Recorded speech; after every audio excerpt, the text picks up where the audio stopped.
Good evening, everybody. Welcome. It's Monday night here. It's raining here in Brielle, New Jersey. Let me open up my slides here. Whoop, I go back to the top. There we go. And everybody can see. Yep, I'm just going to kind of kill a minute or two here. It's not exactly 8 o'clock. I have 7:59 on my clock here. I'm going to actually turn off this overhead light. That's much better. Now I can see without the glare. Turn that light that way. Okay, so I was saying it's raining here in Brielle. We need the rain, so it's okay. Unlike my friends in Texas, hopefully they don't get any more rain. They're floating down there. We should get some of that rain in California. Boy, they could sure use it. But no, it says on my screen week 5. I'm borrowing from another presentation that I do in my 12-week Eat Clean, Get Lean program, which will be starting up right after Christmas. But you're all here tonight because you wanted to make sure that you stayed on track between Thanksgiving and Christmas. And you wanted to enjoy a great Thanksgiving. I'm sure everybody did.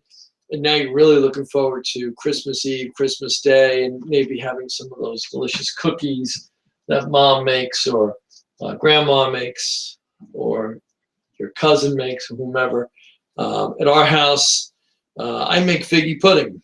And that's nothing more than a delicious spice cake loaded with figs and raisins, and it's old traditional, old English Christmas Eve I do here. We used to do the Italian with the fish, but nobody eats the fish anymore, and I can't eat shellfish, so it's no fun for me. So I make a standing rib roast that I get from one of the local butchers, grass-fed beef.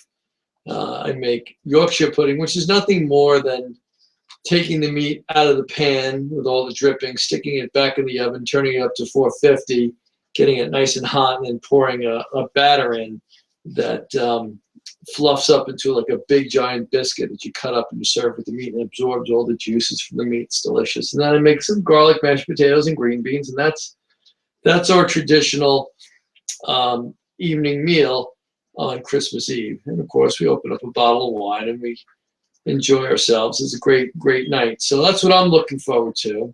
And it's funny because people say to me, gee, Mike, that sounds pretty clean to me. It's not like you're doing too much bad there, but and it's not. It's, you know what, you start to get to a point where you start to enjoy things in moderation. You enjoy certain things.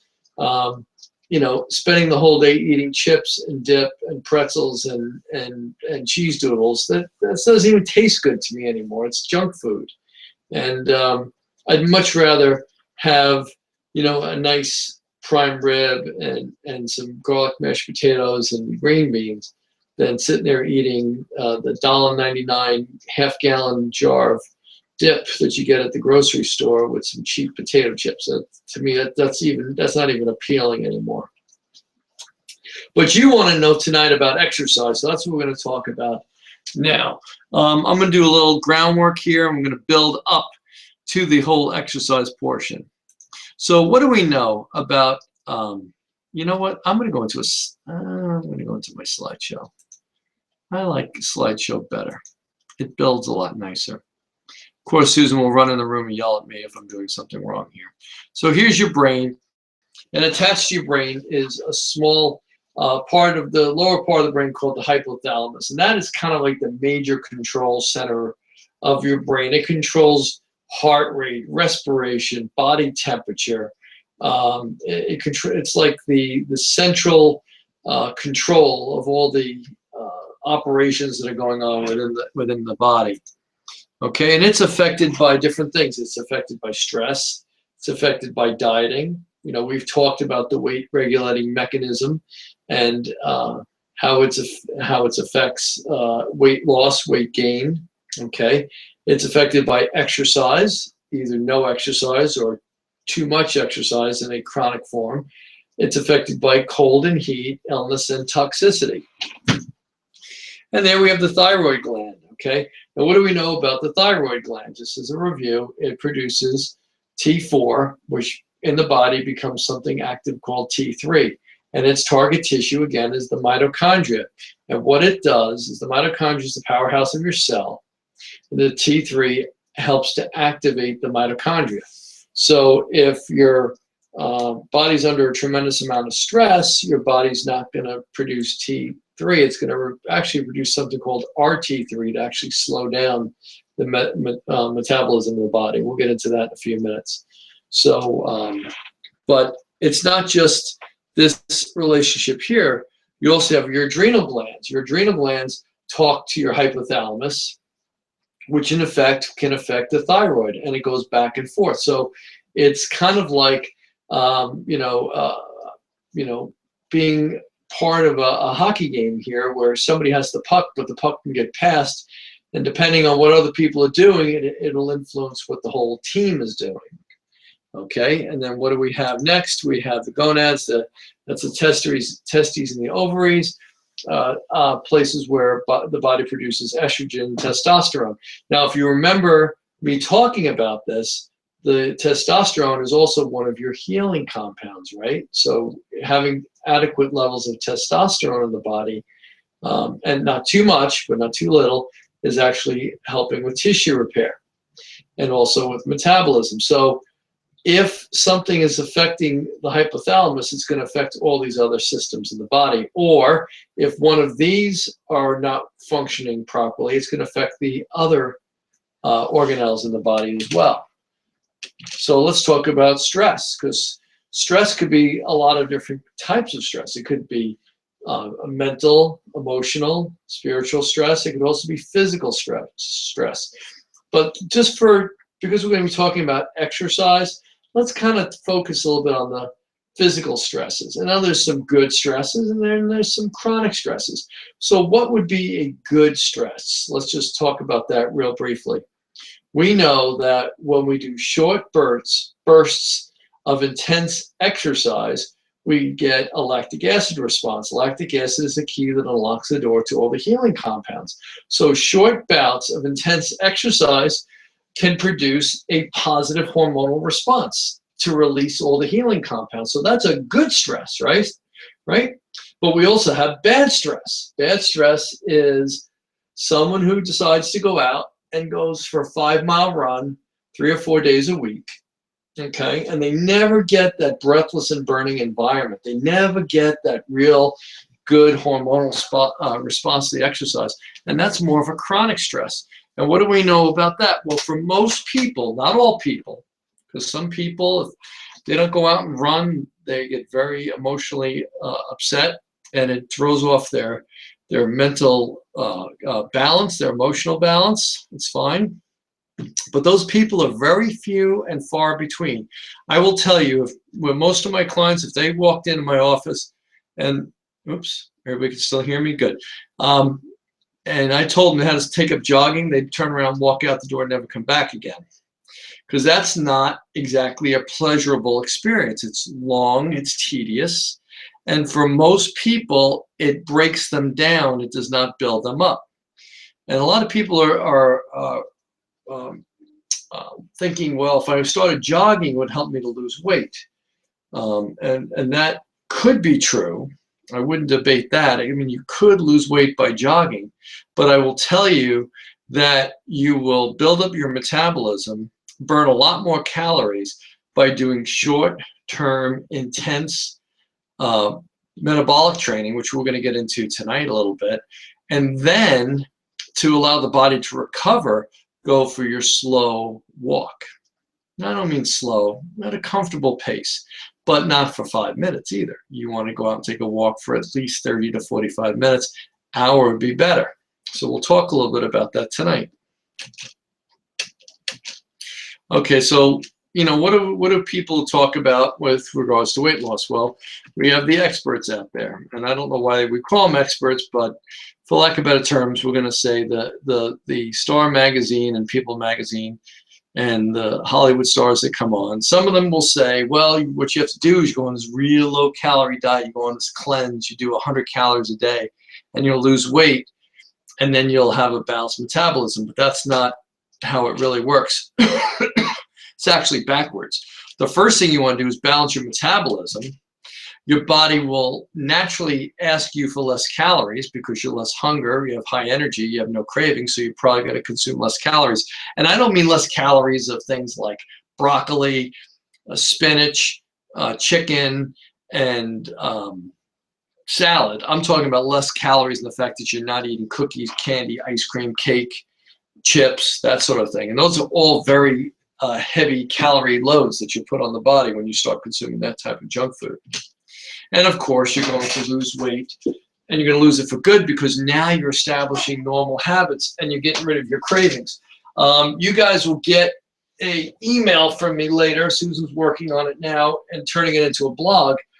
And the whole premise of that blog / email, I should say, is the fact that most of my clients do not gain weight and have weight issues because they're hungry. They have weight issues and they can't lose weight because they have incredible cravings for sugar and cravings for certain types of foods. I always say if you can take fat, salt, and sugar and put it together, you can get anybody to eat anything because those are the 3 hot buttons in the brain. And the reason for that is pretty much this. There was a point in our genetic history 10, 20,000 years ago where a lot of these things were not available to us. So when we came across them as we were following the meat, as we always say, we were migratory people.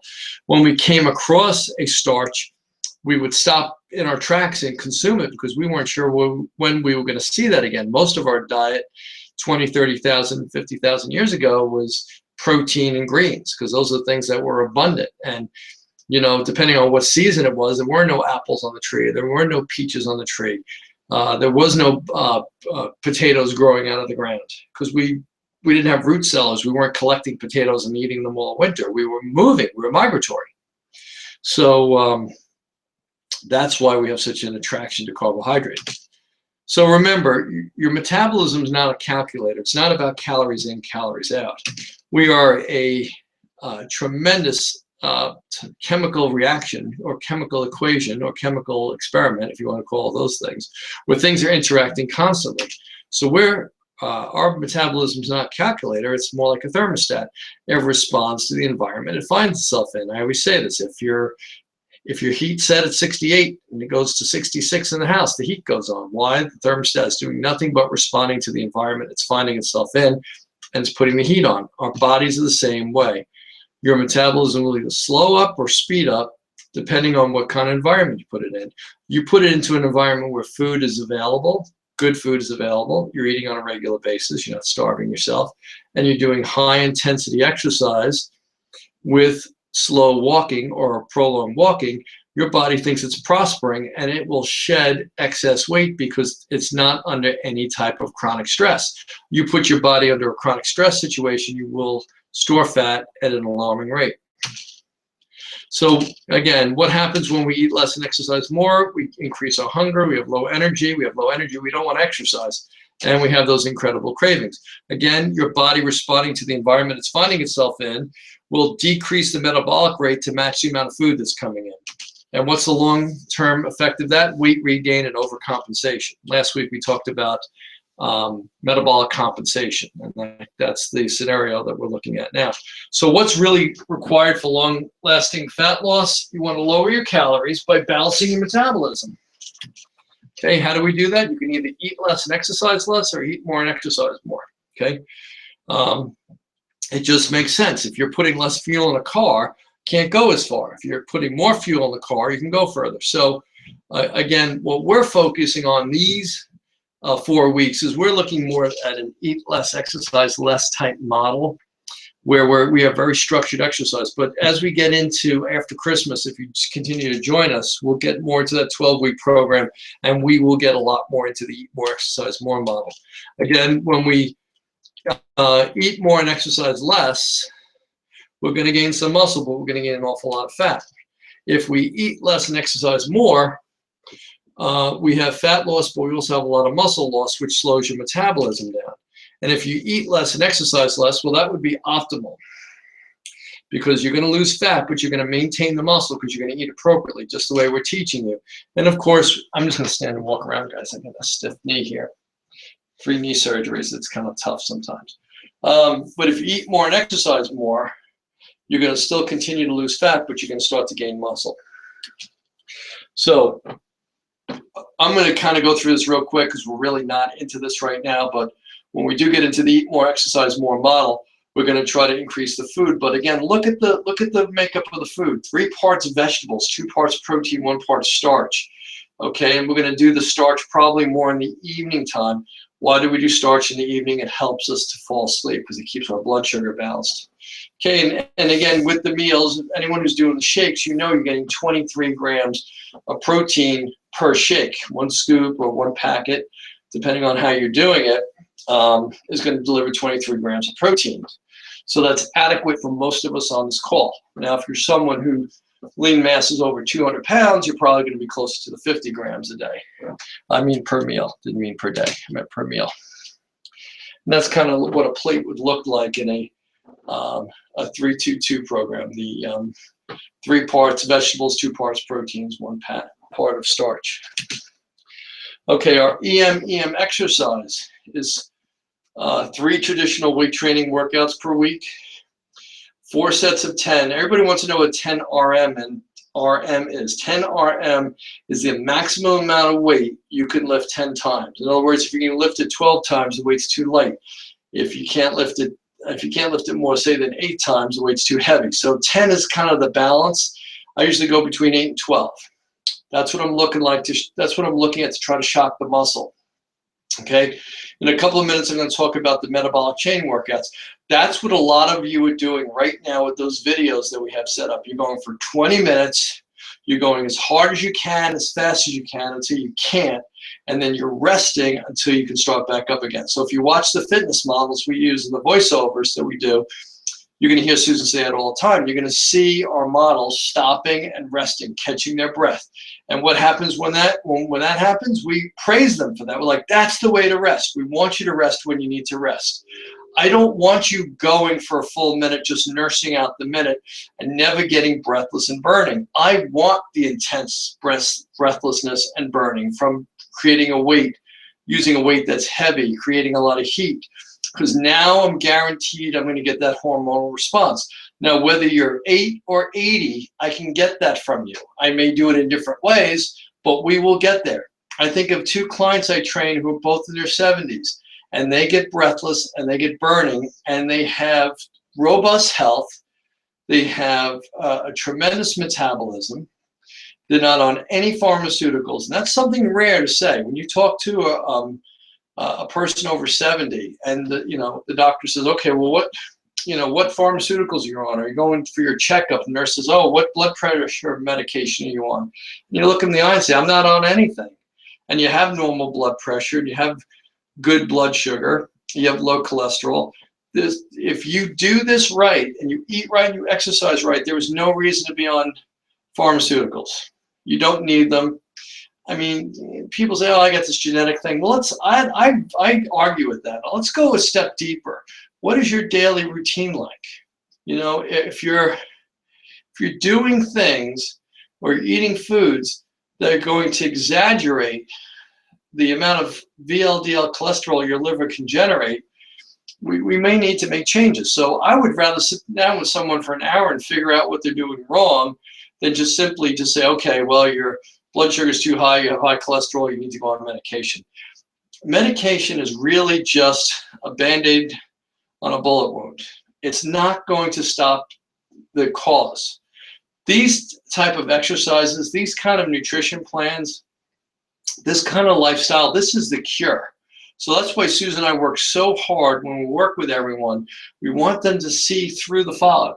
We want them to realize that there is a better way of doing this. It's just a matter of getting organized, having a plan, and then executing your plan. And you will see change if you do all the right things. But if you sabotage yourself with, as I always say, smoking like you're on fire and drinking like you're trying to put it out, it's not going to work. If you continue to eat a lot of highly processed carbohydrates and combine with a high-fat diet, like potato chips is a perfect example, it's not going to work. If you drink too much alcohol, it's not going to work. You have to work your plan and take a good plan and execute it. And that's when things start to change. Oops. Okay, so the workouts used in our program are fast-paced. You're going to learn multiple workouts. And the best approach is to try to lose stored body fat and build lean mass. you can continue to burn fat and start to build a little lean mass. You can't really do both at the same time to a large degree, but the goal of this whole program was to put you in a situation where you're going to maintain or build a little bit of lean mass, but focus on losing stored body fat. So here's a perfect example of a metabolic chain. Starting at the top, doing an overhead press, then a squat, then a row, and a push-up, and then going right back to the top and repeating. And maybe doing 10 repetitions, switch, 10 repetitions, switch. Now, sometimes we may go by a time continuum. We may say, okay, let's go for a full minute. And during that minute, my goal is to have you not be able to complete the entire minute, that you do need to rest, okay? That maybe not the first time through, but this is a 20-minute routine. By the time we get through 3 or 4 of these, you should be starting to get pretty fatigued. And that's how we know we're making good hormonal changes. We're going to use the AIM process through this whole thing. We're going to assess, is your heck in check? How's your hunger? How's your energy? How's your craving? Are your clothes fitting differently? What's your shape like? Investigate what happens, and then if we need to make change, we can start to modify. Okay, we've talked about hunger, energy, and cravings to death. We know that on a scale from 0 to 10, we want the hunger and the cravings less than a 5, the energy more than a 6. And then we start to get into assessing. Is your heck in check? What's your body composition doing? Your weight may not change, but your percent body fat may go down. Your shape may start to change. And then what to do if it's not working. All right, I'm going to skip through a little bit of this because you've seen this numerous times. Come in for your to have your body fat checked. We're going to do all the different measurements for you. Everyone kind of knows that already, so I just kind of skip through that. Again, if your heck is in check, you have good energy, your hunger and your cravings are low, what are you going to do? Nothing. Don't change a thing. If your heck is in check but you're not losing weight, we're going to start to look at how much starch you're putting in your meal. We may move the starch back to just one meal, cut back on the fat. And we're going to start to look for the trigger foods, the things that throw you off. And we may start to monitor calories. If your heck is not in check, but you're losing weight, you're not going to be able to sustain that. So you want to get your heck back in check. We're going to start to increase fiber and water and protein. We may add a fat. If that's still not working, we're going to take the fat out and add the starch. If that's still not working, you still have high hunger and high cravings, we'll add back the starch and the fat. If that's still not working, we'll talk about protein snacks. And if nothing's working, you come in and see us. Okay, so guys, I know I made that kind of quick tonight. I wanted to drive home certain points. I'm getting feedback from people about the exercise programs working for them. They're liking them. They're 20 minutes. Megan got on tonight and talked about on Facebook how she did her 20-minute workout. She was real excited. I've talked to a couple other people that are doing the program, and it's working for them. So here's the bottom line. I'm going to get on Facebook in a few minutes to answer any questions anybody may have. But the truth of the matter is this. If you follow the program we have it laid out, the way we have it laid out, it will work. If you're having issues, Susan and I are your coaches. We're here to help you. But we can't help you if you're staying at home and not telling us anything. We're just going to think everything's going along well. We send you emails, check up on you, invite you to come onto Facebook, drop us an email, anything that we can do to help. We're here to help. And we want to make that very clear and very evident. Okay, so I'm gonna sign off now. I'll be on Facebook in the Facebook private page in just a few minutes. And like I said, if anyone has any questions, go on Facebook tonight. If tonight's not convenient, shoot me an email. But get to us. Don't go week after week and feel like you're just floundering. I don't want anyone to feel that way. I want you to feel like we're here as your coach and we're here to help you. Okay. I want to wish everybody a happy night, and we will see. Go jump back to here, and we'll see everyone shortly. Take care. Have a great night. Bye-bye.